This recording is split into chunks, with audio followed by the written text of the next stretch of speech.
Hey guys, it's 9 o'clock and it's Thursday, which means it's time for another magic stuff. Now, a few weeks ago, I did like a deep dive on a performance video of mine. I wanted to talk about audience management in a close-up environment, and I did what I did is I had a look at one of my videos of me performing a card in the box routine at a wedding, and then we did a commentary track over the top, and I talked about what I was doing and why I was doing it, and it was really well received. I had a lot of feedback both in the comment section and also private messaging, people telling me they really liked the idea, they'd never seen anything like it before, and can we do more videos like that? At the same time, I've also had a lot of people asking me to talk a little bit more about kid shows and family shows, and how to manage an audience in a kid show environment. So what I want to do today is I want to look at one of my performances in kind of a kid show stroke family show audience, and we're going to do the same sort of thing. So I'm going to talk to you about this, we're going to have a look at the performance, I'm going to do some commentary over the top, and then we're going to talk to you about how to manage an audience when it comes to a kid show. Okay, so how to manage a kid show audience. So let's have a look at that right now. So what we're going to do, we're going to start off by talking to you a little bit about performing in a kid show, and then we'll look at the performance video. Okay, so you know what? There's a lot of magicians that are close-up magicians, maybe they're stage magicians, and they're considering doing more of a kid show or a family show style show. And really, I think it's a really important thing that you should be able to do. As a sidetrack, I think that a magician should be really well-rounded.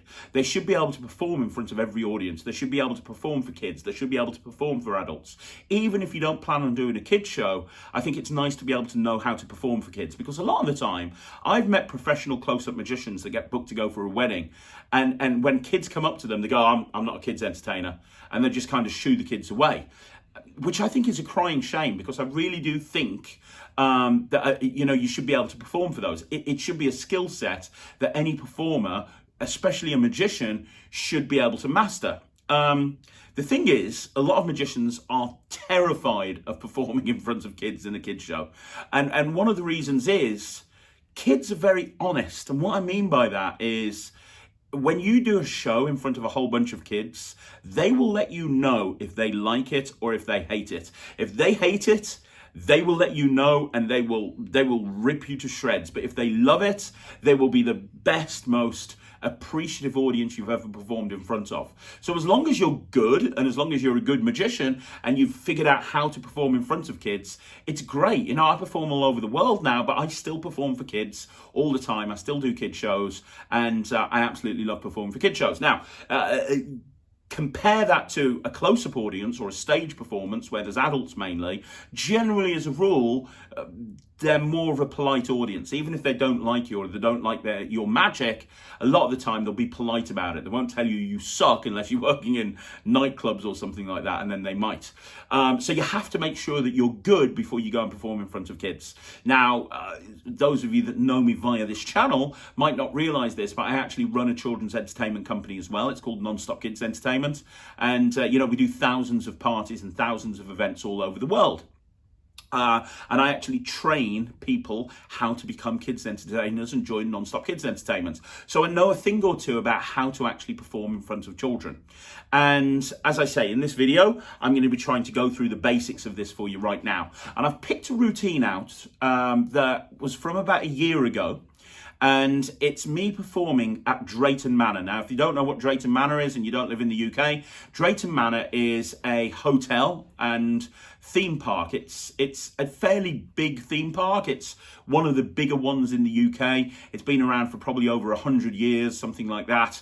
And my company, Non-Stop Kids Entertainment, we provide entertainment there every night of the week. So we're there probably about 200 or 300 dates a year.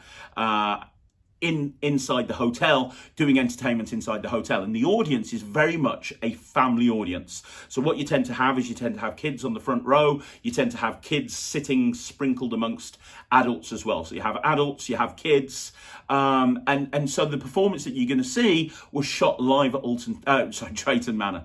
So I'm going to show you the routine now, and then we'll talk a little bit about what you see, and then we'll do the performance again, and we'll do a commentary track over. So first of all, have a look at this. This is me performing, and I'm actually doing a sponge ball routine. So I'm doing a sponge ball routine at Drayton Manor.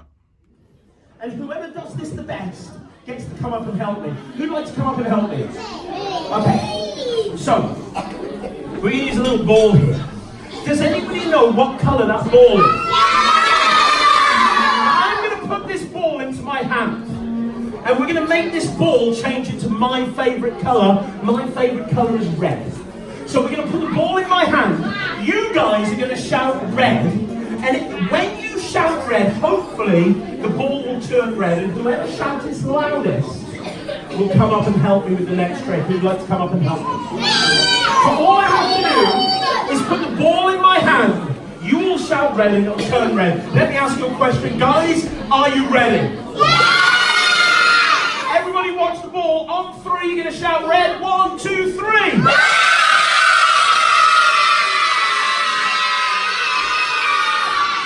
Very good, very good. You managed to make the ball go red. I'm very impressed. There you go. That is amazing. No, I can't have anybody come up if it's not red. Let's try again. Everybody on the count of 3, shout red. 1, 2, 3.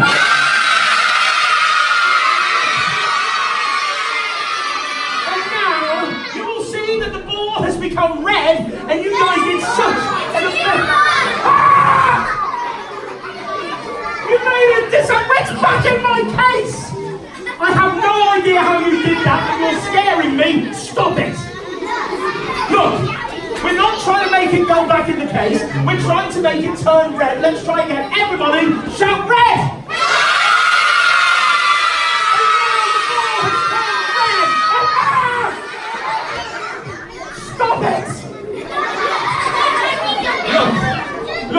Look, we're trying to make it turn red, we're not trying to make it disappear. So watch, we're going to take the ball, and what we're going to do, we're going to make it go red. One. Go there. What's there? Ah! This is scaring me. Hang on. I've got an idea. We'll make them both go red. I've got an idea. I'll put one over here. I'll put one over here. One in this hand, one in this hand. Remember, one over here and one over here. One in this hand, one in this hand. Hang on, sorry. One here. One here, one here. One here, one here.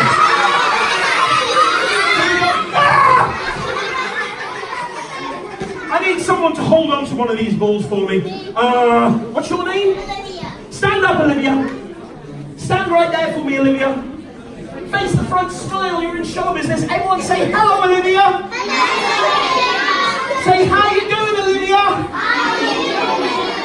Say yo, Olivia. Yo.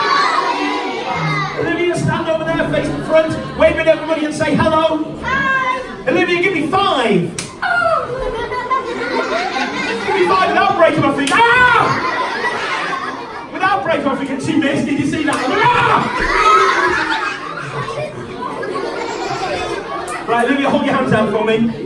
One ball there. No, keep your hands nice and flat. One ball there. I am going to hold on to one ball. You are going to hold on to one ball.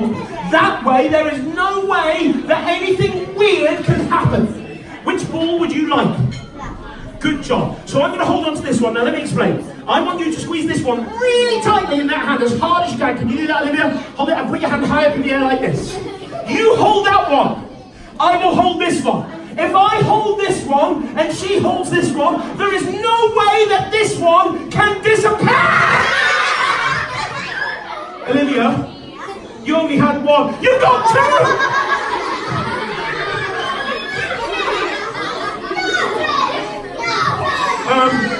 Hold your hand. Hang on.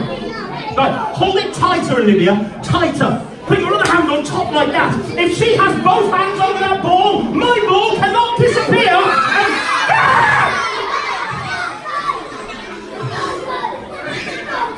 Okay, sit down. Give Olivia a big round of applause. That's scaring me. Look. This is silly. I can't get somebody up unless this ball turns red. We'll try one more time. I'll put it in my hand. Everybody is going to shout red. as loud as they can, and hopefully it will turn red. Guys, are you ready? I said, are you ready? On three, 1, 2, 3. Louder! Look, I can't look. You're going to have to tell me, guys. I can't look. Did it turn red?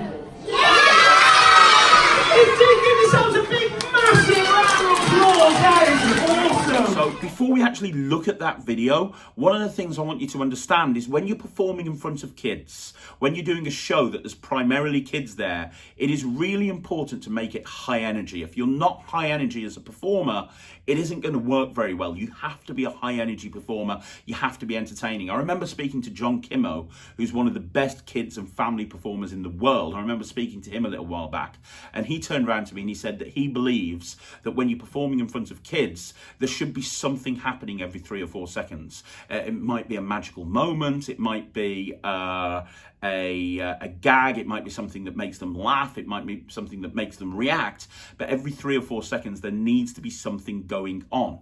Now, looking back at that video, there's a couple of principles there that I want to point out to you. And the first principle is the magician in trouble scenario. If you think about the routine that I just performed, the concept behind this routine is I've got this ball, I want to try and make it change color. And then the construction of the routine is that from the beginning until the end, we're going through this whole process of me trying to make this ball change color. And during the course of that process, the ball disappears, nothing happens, the ball splits into 2, I go off at a tangent to get another kid to come up and help me, and then eventually it changes color. Now, magician in trouble is something that magicians tend to use an awful lot doing close-up magic. Oh, did I get your card? No, that's not the right card. Well, now it is. But it works especially well with children. And one of the reasons it works especially well with children is because kids have been conditioned from a very young age to believe that adults have the answer to all the questions, which is why they ask so many questions. The reason kids ask so many questions is they think that they will be able to get an answer from an adult. That's just how it is. So you are standing in front of the kids and you're saying, well, I'm an adult with superpowers, I can do magic. So when things start going wrong for you, when things start going wrong as a magician on stage, they find it absolutely hilarious. And you'll see that over and over again. And for me, in a kid's show, the magic isn't the most important thing. Yes, magic is happening, and yes, it is a magic show, but it is more important for me to be entertaining. If I was just there in front of a bunch of kids doing classical magic for 45 minutes, they would be bored to tears. So it is more important that I make it entertaining for the kids. And so that's why there's so many bits and pieces and jokes. I'd rather have the kids going away going, that was entertaining, than that was magical. And one of the key things to do to get the kids interacting with you, and I really do believe that a kids show performance should be really, really interactive. One of the key things that you need to do is you need to do look, no, see. Now, most kids entertainers know what look, no, see is. If you're a close-up magician and you're not used to performing for kids, or you're a stage magician, you haven't really performed for kids that much, you might not be aware of what it is. So let me talk you through that process, because you'll see it over and over again in the performance video. Look, no, see is the concept of something happening that you are unaware of, and the kids have to tell you that that thing is going wrong. So if you actually think about the routine I just showed you, the ball is meant to turn a different color, right? So you say, I'm going to put the ball in my hand, I'm going to make it change color. Look, 1, 2, 3, and it's changed color. Isn't that brilliant? And nothing's happened. But you aren't looking at your hand, you're just assuming that it's changed color. So the kids then feel like they need to tell you, they want to tell you, they want to point out, they're being helpful, they want to tell you that it hasn't worked. And then when you look at it, you have a reaction to it. Now, breaking that whole process down of look, no, see, how it works is you start off by setting the stage. So you make it very, very clear, guys, I'm going to make this ball change color. Then you put the ball in my hand and you focus attention there. So it's like, right, I'm going to make this ball change color. We're going to say the magic words. And when we do, it's going to change color. It's going to be absolutely amazing. And then I open my hand and I show that the ball hasn't worked.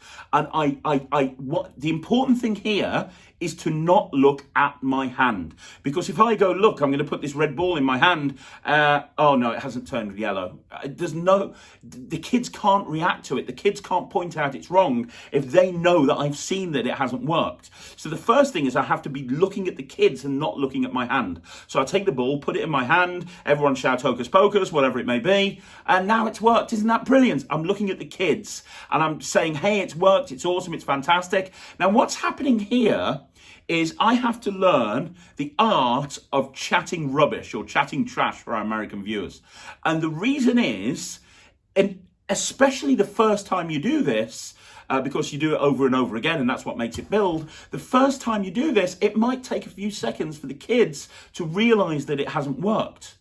And silence will kill a kid's show. So if I take that ball and put it in my hand, and I say it's going to turn yellow, here it is, boom, it's turned yellow, isn't that amazing? And then I stop and I don't say anything. 3 seconds of silence is the equivalent of an hour in a kid's show. It can kill the whole thing. So I have to carry on talking, but I've got nothing really to talk about. I'm basically waiting for them to point out that it's not worked. So I just have to talk about anything. So I think on the video, you'll see me go, right, I'm going to make this turn yellow. Everybody, 1, 2, 3, abracadabra. And it's turned yellow. Isn't that amazing? You guys are awesome. It's fantastic. It's the best trick you've ever seen. I'm just killing time and I'm just talking and rabbiting on until the kids point out that it's not worked. At which point the next part of this process is to argue with the kids, because you want to build up that reaction. You want to get that high energy process going. And the way to do that is to argue with them and say, look, it has worked. What are you talking about? Of course it's worked. Now that's going to encourage more kids to point out it's not worked, because they're getting annoyed.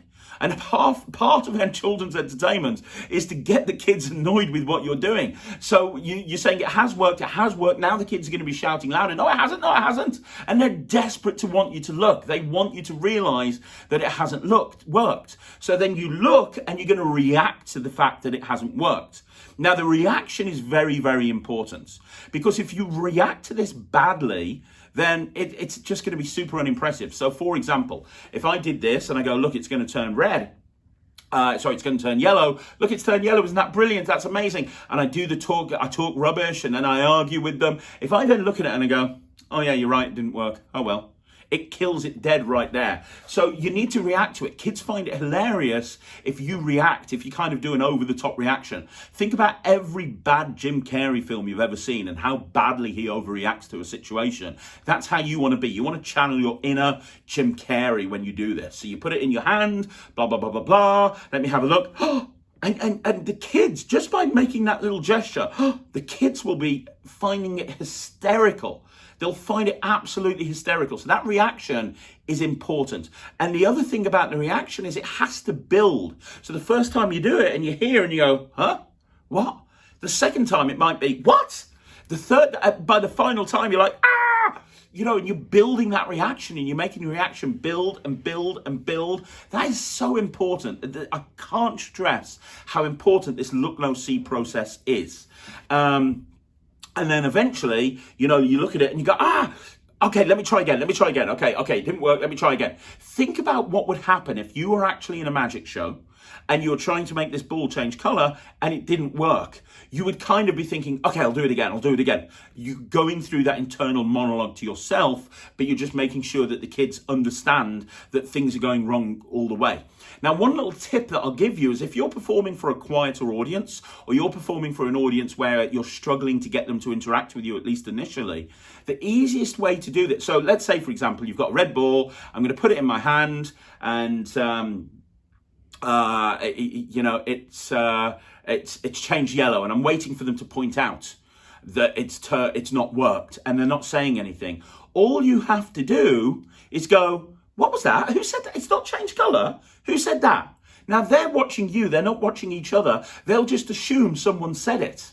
And then at least 2 or 3 members of the audience then will go, yeah, it's not changed colour. No, don't you start. Of course it's changed colour. No, it hasn't. Yes, it has. And you're into the whole process again. So if they're not reacting the way that you want them to, all you have to do is just feed them the line. It's the same with laughing. If I do something and they're meant to laugh and they don't laugh, I just go and I say, hey, stop laughing at me. It's not funny. Stop laughing. And I can guarantee you, whenever you point to a kid and go, stop laughing at me, it's not funny, they will immediately start laughing a lot harder.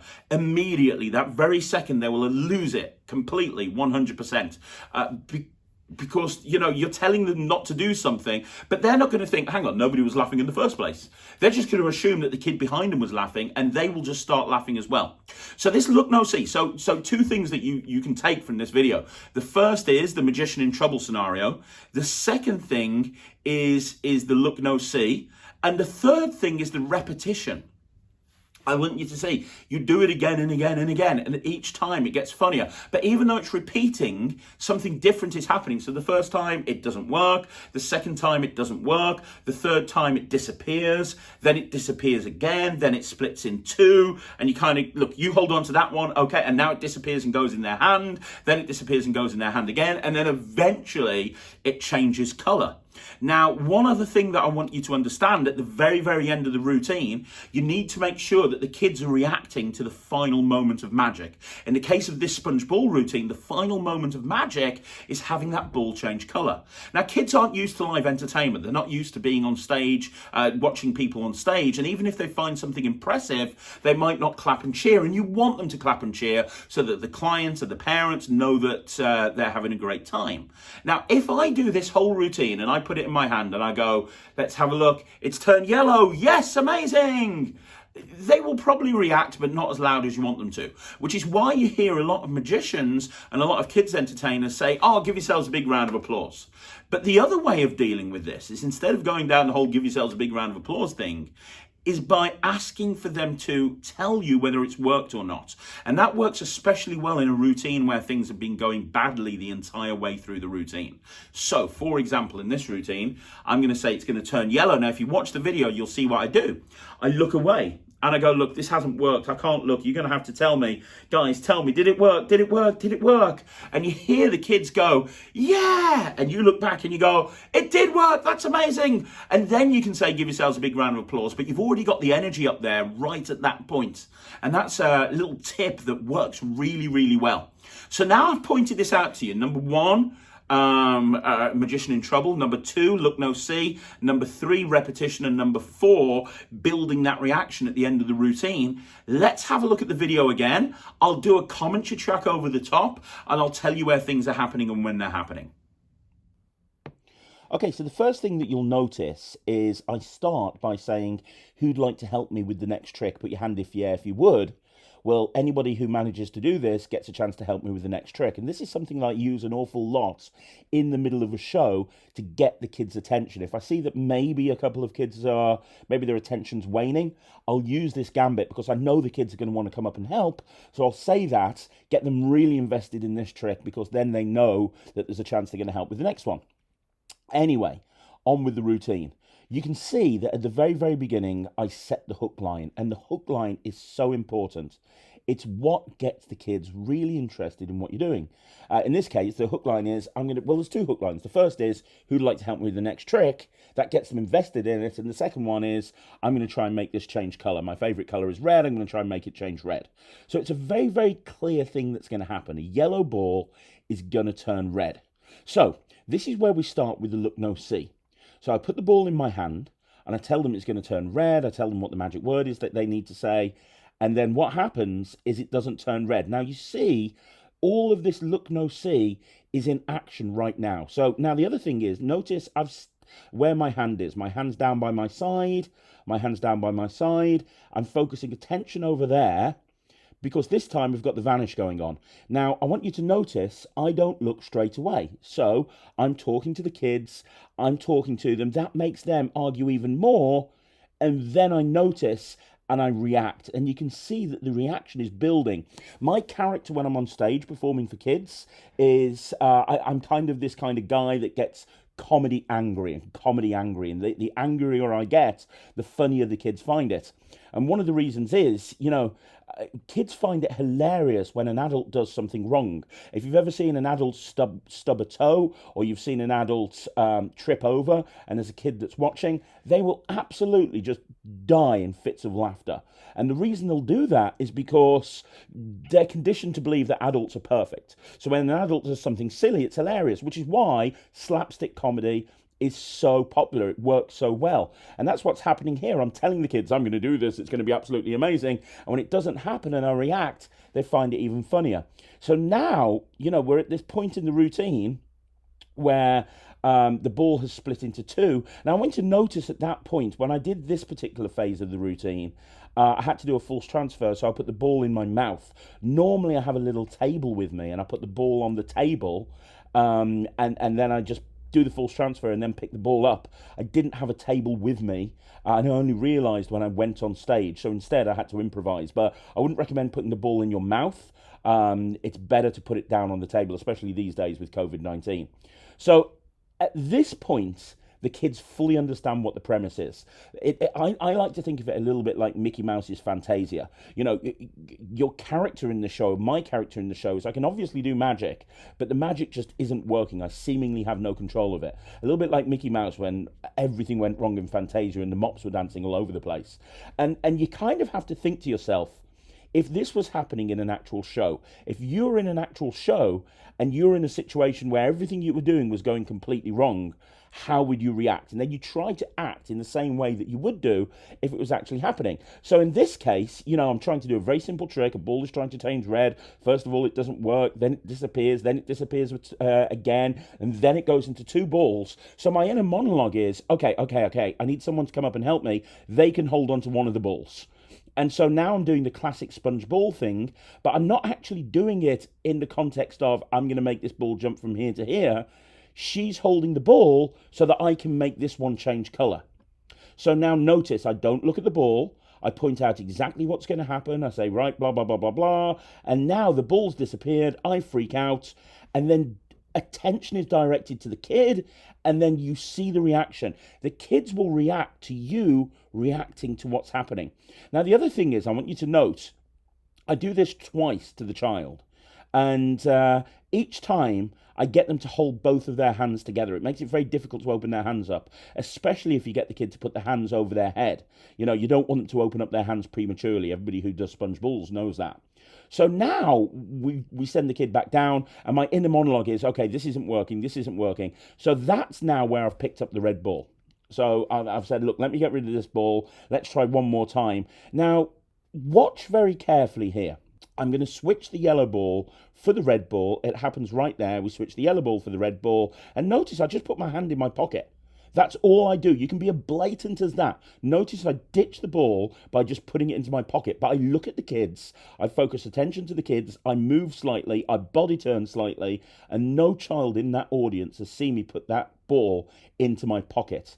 Now notice here, this is what I was talking about earlier on. I'm not going to say, look, it's turned red. I close my eyes and I say, look, this hasn't worked at this point. Guys, you need to tell me, did it work? Did it work? Did it work? Oh, it did. Amazing. Give yourselves a big, massive round of applause. And that's the end of the routine. So you can see it starts very, very simply with a very simple premise and then builds and builds and builds to a big crescendo at the end. And all the way throughout, you've got those kids interacting with every moment and hanging off your every word, which for a routine with just a couple of sponge balls is a great thing to be able to achieve.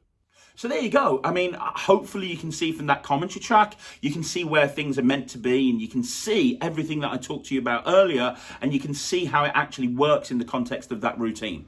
One thing that I will say to you, and this is really, really important, is don't worry too much about technique. I mean, you can see that with the sponge ball stuff, I'm doing a vanish. You don't have to have the best vanish in the world. You really don't. Because, kids... They're not watching for the vanish. They're really not. It doesn't have to be perfect technique. You're all the way back from them. It's not like it's a close-up environment. If you haven't, take this routine, for example, if you haven't got the best sponge ball vanish in the world, it doesn't matter. You can still perform this routine and you can still do it at a very, and as you do it, you'll get better at it. So don't worry too much about the technique. That's really, really important. And the other thing is, I see a lot of kids entertainers, and what they do is they make the tricks specific for the kids. And what I mean by that is, if they're in an audience where there's adults, they make it very kiddie. It's like, okay, boys and girls, and it's all really kiddie, and that's fine for younger kids. But if you're performing for a family audience, or you're performing for, in my opinion, sort of 5+, try to make it so that it works for the adults and it works for the children. Because at the end of the day, the people that are booking you are the adults, not the kids. And if you impress them, they're going to want to book you again and again and again. Yeah, and that's all I've really got to say about that. Spongeballs is great because it packs small plays big. If you actually think about this routine, all it is a couple of Spongeballs, I think one yellow, two red, and you can do this whole routine, and it plays for like 10 minutes on stage, and it's a great routine. So feel free to try it out and see what you think with it. If you've got any comments, please let me know in the comments down below. Have you always wanted to be a kids entertainer? Have you struggled to get into kids entertainment? Are you wanting to learn more about performing for kids? Do you do kids entertainment already? Do you agree with what I say? Is there something that I missed? I'd love to know. And also, do you want to see more videos like this? In which case, what would you like me to see me look at? Would you like me to look at coin magic, card magic? Would you like me to look at more kids show pieces, family audience? What do you want me to look at? And I'll put that video together for you. Don't forget to subscribe to the channel. Put a like on here, that would really help. Leave a comment down below, and I will be back again tomorrow with a magic rant. So I'll see you tomorrow. Thanks very much for watching. My name's Craig from Magic TV.